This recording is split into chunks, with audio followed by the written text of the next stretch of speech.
بسم اللہ الرحمن الرحیم۔ السلام علیکم ناظرین، گوجرہ کے آئی جنرل ہسپتال میں میڈیا نمائندگان نے ایم ایس ہسپتال مسعود احمد ورک کے ساتھ خصوصی ملاقات کی۔ ہمارے بیورو چیف ذوالفقار بھٹی کے مطابق اس ملاقات کے دوران ہسپتال کی صفائی اور کرونا وائرس کے حوالے سے خصوصی بات چیت کی گئی۔ اس موقع پر ایم ایس سول ہسپتال نے میڈیا نمائندگان کو بیان دیتے ہوئے کہا کہ کرونا وائرس کے حوالے سے ہمارے پاس اس وقت کوئی بھی کنفرم مریض نہیں ہے، البتہ ٹوبہ ٹیک سنگھ میں کرونا وائرس کے تقریباً 16 مریض موجود ہیں، جبکہ عنقریب ٹوبہ ٹیک سنگھ بھی کرونا وائرس سے فری ہو جائے گا۔ مزید ان کا کیا کہنا تھا، آئیے دیکھتے ہیں ذوالفقار بھٹی کی یہ رپورٹ۔ جی سر، ہمیں بتائیے گا کہ سول ہاسپٹل میں جو وارڈز ہیں اس میں صفائی کا کیا انتظام ہے، اور کرونا کے حوالے سے آپ کیا کہنا چاہتے ہیں، اس کے بارے میں ہمیں آگاہ کر دیجیے گا پلیز۔ بسم اللہ الرحمن الرحیم۔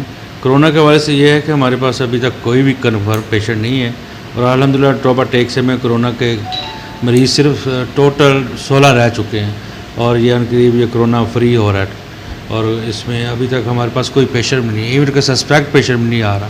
صفائی کے علاج جو آپ نے دیکھ رہے ہیں، آپ نے فیڈ بیک دینی ہے مجھے کہ آپ کو کیسا لگا، اور امید کرتا ہوں کہ اچھی فیڈ بیک ہے۔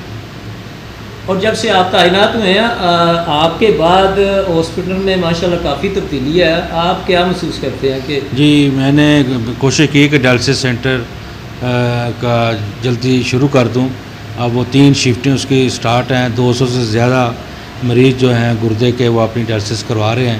اس کے ساتھ ہی نرسری جو چھوٹے بچے ہوتے ہیں، مولود ہوتے ہیں، ان کی کچھ وارڈ نہیں تھا، وہ بھی میں نے کروا دیا۔ محرم کے بعد اس کا افتتاح ہے۔ اس کے بعد میں نیو ایمرجنسی ہے، اس کو فنکشن کر دیا میں نے، وہ بھی محرم کے بعد الحمدللہ اس کا افتتاح ہوگا۔